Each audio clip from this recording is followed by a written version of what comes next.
오늘 우리 주신 하나님 말씀은 로마서 8장 9절입니다. 로마서 8장 9절입니다. 우리 한 목소리로 함께 읽겠습니다. 시작. 만일 너희 속에 하나님의 영이 거하시면 너희가 육신에 있지 아니하고 영에 있나니 누구든지 그리스도의 영이 없으면 그리스도의 사람이 아니라. 아멘. 오늘은 성령 강림 주일입니다. 교회에서는 성탄절, 부활절, 그리고 성령 강림 주일 이렇게 세 절기를 가장 중요하게 여기고 있습니다. 앞에 강단에 보시면 빨간색으로 드림천이 있습니다. 성령 강림절을 상징하는 색깔은, 성령을 상징하는 색깔은 빨간색입니다. 그래서 앞에 강단에도 빨간색으로 드리워져 있고, 또 제가 입고 있는 가운에도 빨간색 스토를 하고 있습니다. 성탄절, 부활절, 그리고 성령 강림절, 이것은 교회에 있어서 가장 중요한, 교회를 만드는, 교회가 힘을 얻게 되어지는 그 원천이 바로 여기에 있습니다. 그리스도인과 교회와 성령을 떼어놓고는 생각할 수 없습니다. 하나님이 기뻐하시는 교회, 그 교회가 어떤 교회인가? 우리가 6월 달부터 교회론에 대한 설교를 하려고 합니다. 예전에 한번 했던 주제이긴 하지만 다시 한번 하나님께서 기뻐하시는 교회를 함께 세워가기를 원하는 마음으로 다시 한번 나누려고 합니다. 성령이라고 이야기하면 우리는 그것을 신약 성경에만 등장하는 것으로 생각하기 쉽습니다. 신약 성경에 처음으로 성령이란 단어가 등장하게 되고 성령을 얻게 되고 성령이 임하게 되는 것은 신약 성경에만 있다라고 착각할 수 있습니다. 하지만 성령이라고 하는 것, 그것이 의미하고 있는 내용, 그 개념, 그것들은 구약 성경에서부터 꾸준히 등장하고 있습니다. 우리가 잘 알고 있는 것처럼 창세기 1장에서부터 하나님의 영이 수면 위에 운행하시니라 라고 이야기하면서 하나님의 영이라고 하는 단어가 등장하게 됩니다. 성령이라고 하는 단어가 등장하지 않지만 하나님의 영, 하나님의 임재, 하나님의 함께하심이라고 하는 단어들로, 다른 표현들로 사용되고 있습니다. 창세기부터 시작해서 출애굽기, 레위기, 민수기, 신명기, 모세오경뿐만 아니라 역사서 가운데서도 계속해서 하나님의 영, 하나님의 임재, 하나님이 함께하심이 나타나게 됩니다. 성령에 대한 갈급함, 간구함, 그것이 커졌던 때는 북이스라엘과 남유대가 멸망을 앞에 두는 때였습니다. 이제 곧 나라를 잃게 되고 포로로 잡혀가는 상황 속에서 하나님의 영에 대한 간절함과 사모함이 더욱 커지게 됩니다. 그래서 이스라엘의 멸망을 예언하고 있는 예언자들이, 특히 이사야가, 예레미야가 하나님의 영에 대한 간구함을 더 많이 표현하고 있습니다. 하나님의 영이 임하시면 하나님의 영이 이 땅에 오셔서 이 땅을 새롭게 하시고 새롭게 창조하시고 하나님이 원하시는 지도자가 기름 부음 받게 되어지고 하나님 나라 백성들이 세워질 수 있을 것으로 보고 있습니다. 에스겔은 포로로 잡혀간 땅에 있었지만 이스라엘 백성이 다시 예루살렘으로 돌아오는 장면을 상상하면서 예루살렘에서 그들이 살아가는 삶의 모습은 바로 하나님이 원하시는 창조의 모습, 하나님의 구원의 모습, 그 모습으로 살아갈 것으로 기대합니다. 그렇게 살아갈 수 있는 힘은 하나님께서 그들의 마음속에 하나님의 영을 부어주시기 때문이라고 말씀하고 있습니다. 우리가 잘 알고 있는 에스겔 37장에 환상이 있습니다. 마른 뼈 환상입니다. 마른 뼈 골짜기가 된 이스라엘을 상징하는 유명한 환상입니다. 묘지인데, 죽음과 패배로 가득 차 있었던 장소인데 바로 그곳에서 하나님의 영이 임하시니까, 하나님의 영이 그 마른 뼈 가운데 들어가게 되니까 해골들이 성령 충만한 몸으로 새롭게 되었던 것입니다. 죽은 것 같지만, 끝난 것 같지만, 패배한 것 같지만 하나님의 영이 임하시면, 하나님의 영이 함께 하시면 새로운 일이 일어나게 된다는 것입니다. 곧 평화가 다스리고 의가 승리하고 하나님의 나라가 이 땅 가운데 이루어지는, 하나님과의 친밀함을 회복하게 되는, 하나님의 창조의 그 기쁨이 회복되어지는 그날을 꿈꾸게 되는 것입니다. 이 모든 것이 성령을 통해서 하나님의 영의 임재를 통해서 이스라엘 역사 가운데 들어오는 것입니다. 우리가 그동안 신약 성경의 주제를 살펴보면서 함께 나누었던 것처럼 구약 예언서에서 기다리고 있었던, 기대하고 있었던 그 메시아가 바로 예수 그리스도라고 이야기했습니다. 예수 그리스도, 그분이 바로 구약에서 예언하고 있었던, 기다리고 있었던 메시아이고 하나님의 영이 이 땅 가운데 나타나는 존재임을 보여주고 있습니다. 예수님께서 공생애를 시작하시면서 내가 어떤 존재인지, 내가 왜 이 일을 하게 되는지에 대해서 설교하는 내용이 있습니다. 그것을 나사렛에서의 취임 설교라고 부릅니다. 우리가 잘 알고 있는 누가복음 4장 16절에서 30절에 나와 있는 내용입니다. 예수님의 가족들이, 그리고 예수님과 함께했던 친구들 앞에서 회당 가운데 성경을 읽어달라는 요청을 받습니다. 예수님은 회당장에게 이사야서 두루마리를 요청하십니다. 그리고 그 가운데서 가장 유명한 메시아 본문 가운데 하나였던 이사야 61장을 읽으십니다. 이사야 61장, 그리고 이사야 58장, 이사야 42장의 말씀들을 한 구절 한 구절 읽으십니다. 주의 성령이 내게 임하셨으니 이는 가난한 자에게 복음을 전하게 하시려고 내게 기름을 부으시고 나를 보내사 포로된 자에게 자유를, 눌린 자를 자유롭게 하고 주의 은혜의 해를 전파하게 하려 하심이라. 이 구절은 누가복음에 함께 나와 있지만 사실은 이사야 61장, 58장, 42절에 따로따로 나와 있는 내용들이었습니다. 예수님께서 이 내용들을 하나로 모으셔서 하나의 이야기로 선포하십니다. 그리고 두루마리를 내려놓으시고 말씀하십니다. 이 본문이 성취되었다. 기름을 붓는다라고 하는 것, 그것은 메시아라고 하는 의미입니다. 기름을 붓는다고 하는 것은 성령과 연관되는 것입니다. 주님의 성령이 내게 임했다.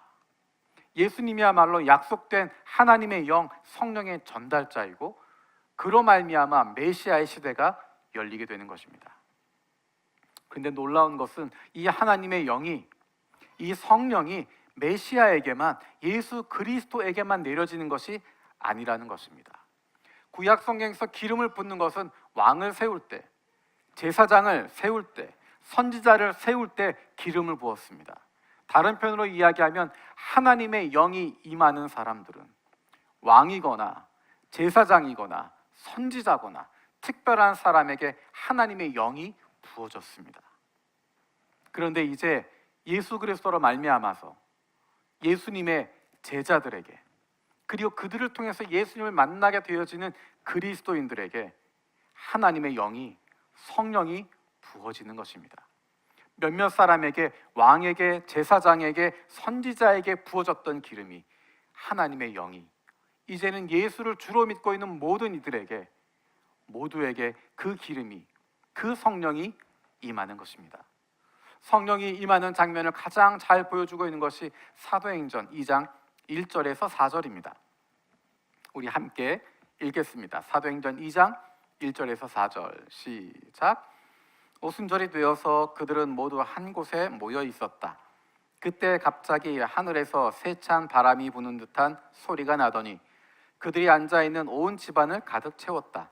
그리고 불길이 솟아오를 때 혓바닥처럼 갈라진 것 같은 혀들이 그들에게 나타나더니 각 사람 위에 내려앉았다. 그들은 모두 성령으로 충만하게 되어서 성령이 시키시는 대로 각각 방언으로 말하기 시작하였다. 오순절 50일 되는 날, 오순절, 오늘이 바로 오순절입니다. 오순절에 그들이 모인 곳에 갑자기 하늘에서 바람이 불고 불길이 내렸다라고 이야기합니다. 여기에 등장하고 있는 이미지는 신약 성경에만 등장하는 것이 아닙니다. 이것은 구약에서 늘 등장하던 표현입니다. 바람이라고 하는 것, 불이라고 하는 것, 그것은 하나님의 임재를 상징하고 하나님의 영을 상징하고 하나님이 함께 하심을 보여주는 것이 바람이라는 것이었고 불이라는 것입니다. 하나님의 바람, 하나님의 영, 하나님의 바람, 그것이 불게 되는 것이고 하나님의 불길이 내리게 되는 것입니다. 하나님의 불이 성전 안에, 성막 안에 늘 타오르고 있었고, 하나님의 불이 그들과 함께하는 것을 통하여서 하나님의 임재를 보여주는 것입니다. 구약에서 그렇게 나타났던 그 바람이, 그 불이 이제는 예루살렘 가운데 모여있는 그리스도인의 모임 가운데 그 바람이 부는 것이고 그 불이 내리는 것입니다. 성막 가운데, 성전 가운데 나타났던 그 개념들이 이제 교회 가운데 나타나게 되는 것입니다. 그 성령으로 말미암아, 성령 충만으로 말미암아 세워진 교회, 성령 충만으로 말미암아 세워진 그리스도인, 성령으로 말미암아 어떤 결과를 가져오게 되는가? 신약 성경은 이렇게 이야기하고 있습니다. 첫 번째로 성령은 우리 삶 속에서 예수님의 생명을 지속되도록 돕고 있습니다. 요한복음 14장 18절 말씀 같이 살펴보겠습니다. 요한복음 14장 18절입니다. 시작. 나는 너희를 고아처럼 버려두지 아니하고 너희에게 다시 오겠다. 예수님께서 십자가를 지시면서 예수님이 떠나가시기 전에 사랑하는 이들에게 하신 말씀입니다. 내가 너희를 버려두지 않겠다. 내가 너희를 고아처럼 남겨두지 않겠다. 내가 지금 떠나가지만 너희를 고아처럼 두지 않겠다. 물론 마지막에 다시 오시겠지만 그것뿐만 아니라 그동안에도 너희를 내버려 두지 않겠다라고 말씀하십니다. 우리 요한복음 14장 23절 말씀 같이 읽겠습니다. 14장 23절 시작. 예수께서 그에게 대답하셨다. 누구든지 나를 사랑하는 사람은 내 말을 지킬 것이라.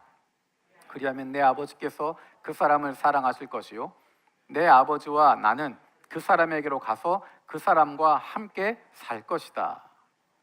예수님께서 지금 떠나고 계시지만 예수님이 약속하십니다. 내가 너희를 고아처럼 내버려 두지 않겠다.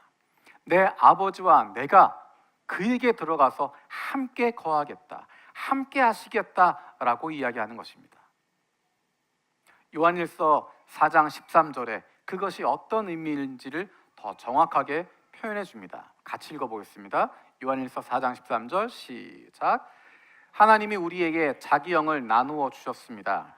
이것으로 우리가 하나님 안에 있고 또 하나님이 우리 안에 계시다는 것을 우리는 압니다. 하나님께서, 예수님께서 우리 안에 함께 하신다고 하는 것, 성령으로 말미암아 알게 된다는 것입니다. 성령이 우리 가운데 임하심을 통해서 하나님이 우리 안에 계심을, 우리가 하나님 안에 있음을 알게 되는 것입니다. 우리가 하나님 안에 있는 것, 그것을 알게 된다고 하는 것은 하나님의 자녀가 되는 것입니다. 어떤 사람이 하나님의 자녀가 되는가? 성령으로 거듭나는 사람들입니다. 오늘 본문에 이렇게 이야기합니다. 우리 로마서 8장 9절 말씀 다시 한번 읽겠습니다. 시작. 그러나 하나님의 영이 여러분 안에 살아계시면 여러분은 육신 안에 있지 않고 성령 안에 있습니다. 누구든지 그리스도의 영이 없으면 그리스도의 사람이 아닙니다. 그리스도의 사람은 그리스도의 영을 가지고 있는 사람들입니다. 성령이 그 안에 있는 사람들입니다. 하나님의 자녀가 되는 사람들은 그리스도의 영을 가지고 있는 사람들이고 성령이 그 안에 있는 사람들입니다. 왜냐하면 성령으로 거듭나지 않으면, 성령으로 다시 태어나지 않으면 하나님의 자녀가 될 수 없기 때문입니다. 여전히 육 가운데 속할 수밖에 없고 여전히 죄 가운데 있을 수밖에 없는 존재들입니다. 육신에 머무는 것이 아니라 생명으로 옮겨지기 위해선 성령으로 거듭나게 되는 것이고, 그런 말미암아 그리스도의 영이, 하나님의 영이 그 안에 있게 되는 것입니다. 하나님의 영, 성령, 예수님의 영이 함께 하시는 모습, 그것을 가장 잘 보여주는 것이 사도행전에 나와 있는 모습들입니다. 그 가운데 성령이, 예수님의 영이 예수님의 제자들과 함께 하시는 그 모습을 보여주는 한 구절이 사도행전 16장 6절에서 8절에 있는 내용입니다. 같이 읽도록 하겠습니다. 시작. 아시아에서 말씀을 전하는 것을 성령이 막으심으로 그들은 부르기아와 갈라디아 지방을 거쳐가서 무시아 가까이 이르러서 비두니아로 들어가려고 하였으나 예수의 영이 그것을 허락하지 않으셨다. 그래서 그들은 무시아를 지나서 드로아에 이르렀다. 사도 바울의 일행에 전도하는 과정을 이야기하는 것입니다. 아시아에서 에베소에서 말씀을 전하려고 했지만 성령이 막으셨다. 그래서 그들은 방향을 북쪽으로 잡습니다. 북쪽으로 올라가려고 하고 있는데 예수의 영이 그것을 허락하지 않았다라고 이야기합니다. 예수의 영이라고 하는 단어와 성령이 함께 사용되고 있습니다. 예수께서 약속하신 것, 내가 너희와 함께 하겠다 하셨던 그 약속이 바로 성령이 임하심을 통하여서, 성령의 임재를 통해서 그것이 나타나게 됩니다. 예수님께서 다시 오실 것이지만 그 전까지 우리를 고아처럼 내버려 두지 않으시고 성령으로 우리와 동행하시겠다고, 그로 말미암아 성령 충만한 하나님의 사람들은 예수 그리스도와 날마다 동행하는 예수님의 생명을 누리는 삶을 살게 되는 것입니다. 성령을 통해서 얻게 되는 결과 두 번째는 교회를 온전하게 세우게 됩니다. 좀 길지만 로마서 12장 3절에서 9절 말씀을 함께 읽도록 하겠습니다. 시작. 나는 내가 받은 은혜를 힘입어서 여러분 각 사람에게 말합니다. 여러분은 스스로 마땅히 생각해야 하는 것 이상으로 생각하지 말고 하나님께서 각 사람에게 나누어 주신 믿음의 분량대로 분수에 맞게 생각하십시오. 한 몸에 많은 지체가 있으나 그 지체들이 다 같은 일을 하는 것이 아닙니다. 이와 같이 우리도 여럿이지만 그리스도 안에서 한 몸을 이루고 있으며 각 사람은 서로 지체입니다. 하나님께서 우리에게 주신 은혜를 따라 우리는 저마다 다른 신령한 선물을 가지고 있습니다. 가령 그것이 예언이면 믿음의 정도에 맞게 예언할 것이요, 섬기는 일이면 섬기는 일에 힘써야 합니다. 또 가르치는 사람이면 가르치는 일에, 권면하는 사람이면 권면하는 일에 힘쓸 것이요, 나누어주는 사람은 순수한 마음으로, 지도하는 사람은 열성으로, 자선을 베푸는 사람은 기쁜 마음으로 해야 합니다. 사랑에는 거짓이 없어야 합니다. 악한 것을 미워하고 선한 것을 굳게 잡으십시오. 아멘. 성령으로 말미암아 하나님께서 성도들에게, 교인들에게 은사를 주십니다. 하나님이 주신 은사를 발견해서 그것을 교회 안에서 사용하는 것입니다. 교회를 온전히 세워가는 것입니다. 서로 돕고 몸된 교회를 함께 만들어가는 것입니다. 이런 은사에 대해서 가장 잘 정리하고 있는 것이 사도 바울이 적은 고린도전서 12장에서 14장까지의 내용입니다. 사도 바울은 여기에서 성령으로 말미암아 우리가 은사를 얻게 되어지고 사람마다 다른 은사를 얻게 된다, 다른 은사를 주셔서 그렇게 하시는 이유는 교회를 온전하게 만들기 위해서라고, 교회를 온전하게 세우기 위해서라고, 그리스도의 몸을 온전하게 세우기 위해서 각 사람에게 다른 은사들을 주셨다라고 이야기합니다. 그리고 그런 은사들이 하나님께서 기뻐하시는 것인지 내가 올바르게 사용하는 것인지 분별하기 위한 시금석이 바로 사랑이라고 이야기합니다. 어떠한 은사가 있어도, 어떠한 재능이 있어도, 어떠한 것을 하고 있어도 사랑이 없으면 아무것도 아니라고 이야기하는 것입니다. 신약의 교회는 그리스도의 몸이라고 불립니다. 그것은 그리스도께 속해 있다라는 의미일 뿐만 아니라 그리스도가 교회 안에 거하시고 교회의 생명을 넣어주신다라는 것입니다. 성령이 교회 안에 있는 성도들에게 함께 거하시고 예수님의 사역을 지속할 수 있도록 그들을 돕고 만들어 주십니다. 우리가 흔히 하는 표현, 교회가, 우리가 세상 속에 있는 예수님의 손과 발이다라고 하는 표현이 결코 잘못된 표현이 아닙니다.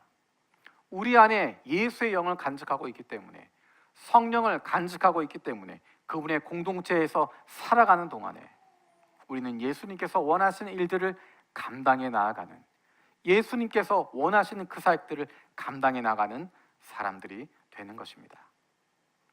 성령이 충만함에 나타나는 결과가 무엇인가? 세 번째로 신약 성경은 우리에게 성령으로 말미암아 변화가 일어난다고 이야기합니다.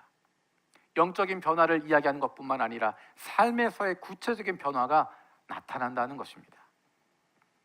사도 바울은 인간의 삶에서 가장 심각한 문제는 하나님이 창조하셨던 그 의가 사라졌다는 것입니다. 성령이 우리 가운데 들어오실 때 일어나는 가장 놀라운 것은 하나님이 창조하셨던 그 창조 세계를 망가뜨렸던 죄를 이기는 힘을 갖게 된다는 것입니다. 육신의 생각은 사망이요, 영의 생각은 생명과 평안이라고 이야기합니다. 우리가 죄된 성향과 내면의 영적인 것 그 사이에 둘 중에 하나를 고르는 것이 아니라 우리 안에 성령이 있으면 이미 우리는 육신을 벗어나는 것이고 죄된 성향을 떠나가게 되는 것이고 우리의 더 나은 자아, 내면의 영에 거하게 된다는 것입니다. 그리고 그 능력으로 말미암아 우리는 변화된다는 것입니다. 사도 바울이 노년의 시기에 살아가는 제자 디도에게 편지를 쓰는 가운데 성령께서 우리에게 어떻게 역사하시는지 구체적으로 잘 설명하고 있습니다. 디도서 3장 4절, 5절 말씀을 같이 읽겠습니다. 시작. 그러나 우리의 구주이신 하나님께서 그 인자하심과 사랑하심을 나타내셔서 우리를 구원하셨습니다. 그분이 그렇게 하신 것은 우리가 행한 의로운 일 때문이 아니라 그분의 자비하심을 따라 거듭나게 씻어주심과 성령으로 새롭게 해주심으로 말미암은 것입니다. 아멘. 성령으로 새롭게 해주심으로 말미암은 것입니다. 성령은 사람들을 변화시키십니다. 성령은 신약시대 새로운 그리스도인의 삶에서 가장 중요한 것입니다. 새로운 역사가 시작되는 것이고 새로운 시대가 시작되는 것입니다. 예수 그리스도로 말미암아 성령이 예수 그리스도에게 먼저 임하게 되고 그리고 그 이후에 교회 공동체 모임 가운데 이루어지는 것입니다. 그 성령은 하나님의 백성들이 예레미야가 바라보고 있었던, 이사야가 꿈꾸고 에스겔이 원하고 요엘이 상상했던 그런 놀라운 하나님의 백성 공동체의 회복을 보여주는 것입니다. 성령 충만을 통해서 우리는 하나님의 구원 사역이 완성되는 것을 볼 수 있습니다. 하나님이 기뻐하시는 모습, 하나님이 창조하셨던 그 창조의 모습이 나타나게 되어지는 것입니다. 그리고 그것뿐만 아니라 아브라함의 자손에게 약속하셨던, 아브라함의 자손을 통해서 온 땅의 모든 민족을 구원하시겠다고 하는, 그들에게 복 주시겠다고 하는 그 약속이 바로 이스라엘을 통해서 성령으로 거듭난 그리스도인들의 공동체 교회를 통해서 나타나게 되는 것입니다. 하나님의 나라를 보여주는 것이 아브라함의 자손들이었던 것처럼 하나님의 나라를 보여주는 것이 바로 성령으로 새롭게 되어진 하나님의 사람들, 그리스도인들, 그들의 공동체인 교회의 모습입니다. 교회를 통해서 하나님의 나라가 세상 가운데 보여지고 만져질 수 있게 되는 것이고 경험할 수 있게 되는 것입니다. 성령과의 만남이 없이 예수님을 따른다고 하면 그 사람은 예수를 믿는 사람이 아닙니다. 예수를 믿는다고 하는 것은, 예수를 구주로 영접한다고 하는 것은 성령이 그 안에 역사하고 계시기 때문에 가능한 것입니다. 어떤 사람은 그 성령에 민감하게 반응하며 성령 충만한 삶을 살아가면서 하나님의 백성의 기쁨을 누리고 살아가고 있고, 어떤 이는 예수 그리스도로 말미암아 예수를 나의 주 나의 하나님으로 고백하기는 하였지만 성령의 이끄심보다, 성령 충만함보다 내 욕심과 내 생각으로 가득 차 있어서 하나님의 백성이 되었음에도 불구하고, 하나님의 자녀가 되었음에도 불구하고 여전히 육신에 속해 있고 여전히 세상 가운데 거하게 되고 여전히 하나님의 자녀의 기쁨을 누리지 못하는 삶을 살아가고 있는 것입니다. 오늘 우리가 성령 강림 주일을 맞이해서 성찬식을 거행하게 됩니다. 성찬식을 통해서 다시 한번 기억하는 것입니다. 우리가 예수 그리스도로 말미암아 구원받았고 지금 이 땅에서 살아갈 수 있는 힘을 주시는 것이 바로 하나님의 영, 성령이 우리 가운데 함께 하시기 때문임을 기억하는 것입니다.